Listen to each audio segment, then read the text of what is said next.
ডিনারে কী খাবার বানাবো ভেবে পাচ্ছিলাম না, তাই আজকে ডাল আর তার সাথে ডিম ভুর্জি বানিয়ে নিলাম। আর তারই রেসিপি আপনাদের সাথে শেয়ার করলাম। যারা বানাতে পারেন না রেসিপিটি, তাদের জন্য।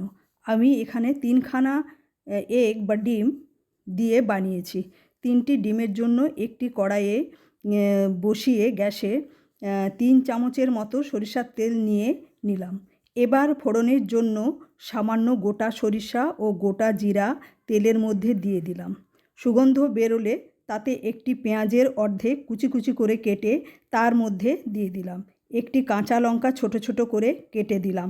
লঙ্কা আপনারা কম বেশি করতে পারেন।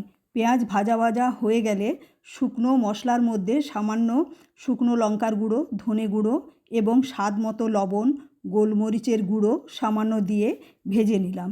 এবার ডিম 3খানা ফাটিয়ে দিয়ে বেশ কিছুক্ষণ নেড়ে নিলাম। ডিম ভাজা হয়ে গেলে কিছু শুকনো মেথি পাতা দিয়ে দিলাম। এবার কিছু ধনে পাতা ছোট ছোট করে কেটে ছড়িয়ে দিলাম এবং তৈরি হয়ে গেল ডিম ভুর্জি। আমার তো রুটি দিয়ে খেতে খুবই ভালো লেগেছে। আপনারাও বানিয়ে খান।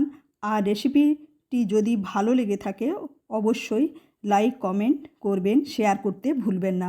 সকলকে নমস্কার।